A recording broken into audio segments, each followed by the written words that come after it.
కన్యా రాశి వారికి ఈ యొక్క 2026 ఆగస్టు నెలలో ఎలాంటి పరిస్థితులు ఉండబోతున్నాయి తెలుసుకోబోయే ముందు శని వక్ర దృష్టి మరి ఇది మీకు కొంత ఇబ్బందిని కలిగించేటువంటి పరిస్థితి. అదేవిధంగా ఆగస్టు నెలలో జరగబోయేటువంటి మంచి చెడు ఫలితాల్లో భాగంగా మరి గడిచిన సుమారుగా 2023 ఆగస్టు నుండి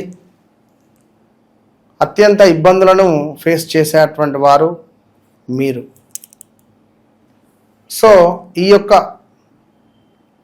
కన్యా రాశి వారికి గడిచిన 3-4 నెలల నుండి బ్రేకప్స్ కావచ్చును, ప్రదేశ మార్పులు కావచ్చును, హాస్పిటలైజ్డ్ ఏమైనా ఇబ్బందులు కావచ్చును, కిడ్నీలో స్టోన్స్ రావడం కావచ్చును, అదేవిధంగా గాల్ బ్లాడర్ రిలేటెడ్ కానీ లేదా మనకు స్టమక్ రిలేటెడ్ ఇష్యూస్ రావడం కానీ, కాళ్ళకు సంబంధించినటువంటి ఇబ్బందులు ఫేస్ చేయడము, ఇలాంటివి ఎన్నెన్నో కూడా ఇబ్బందులను ఫేస్ చేస్తూ ఉన్నారు.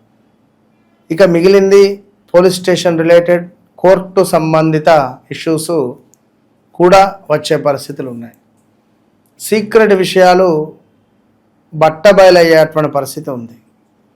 కన్యా రాశి వారు చాలా చాలా చాలా జాగ్రత్తగా ఉండాల్సినటువంటి సమయం. ప్రదేశ మార్పులు, స్థాన చలనాలు మీపై చెడుగా చిత్రీకరించేటువంటి పరిస్థితులు గతంలో పోల్చుకుంటే ఎవరికో మీరు సహాయం చేస్తే వారు మీకు అపకారం చేసేటువంటి పరిస్థితి గోచరిస్తుంది. సో మీ నీడను కూడా మీరు నమ్మద్దు. ఎలాంటి ఇన్వెస్ట్మెంట్స్ చేయకుండా ఉండండి. ఈ తరుణంలో ఎవరో ఒకరు మీకు పరిచయం అవ్వడము,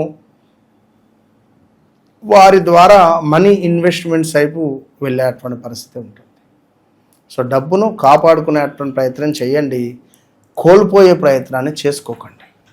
కన్యా రాశి వారు మరి ఇలా ఎన్ని రోజులు మీ వ్యక్తిగత జాతకాన్ని చెక్ చేయించుకోరా? సో తప్పకుండా మీ జీవితంలోకి నేను ఎంటర్ అయిన తర్వాత మీ జీవితం వేరు, ఎంటర్ కాకముందు వేరు. అది బాగా గుర్తుంచుకోండి. మీ జీవితంలో ఒక పవర్ అనేటువంటిది సప్లై చేసేటువంటి విధంగా తప్పకుండా నన్ను కలవకముందు, నన్ను కలిసిన తర్వాత అనేటువంటి విధంగా ఉంటుంది. కనుక ఎవరైతే ఈ యొక్క కన్యా రాశి వారు ఉన్నారో మరి ఆగస్టు నెలలో చాలా చాలా చాలా జాగ్రత్తగా ఉండాలి. ఎందుకంటే సమయం బాగా లేదు కనుక ఆ విషయాన్ని గమనించుకోండి. 1-2 సార్లు ఏది ఏమైనప్పటికీ కూడా వ్యక్తిగత జాతకాన్ని చెక్ చేయించుకోండి. సో తప్పకుండా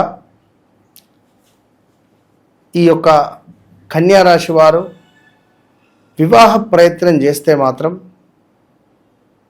మీ వ్యక్తిగత జాతకాన్ని 1-2 సార్లు చెక్ చేయించుకోండి. అదేవిధంగా ఎప్పుడైనా కూడా గణపతి ఆరాధన, గణపతికి గరకను సమర్పిస్తూ ఉండండి. All the best.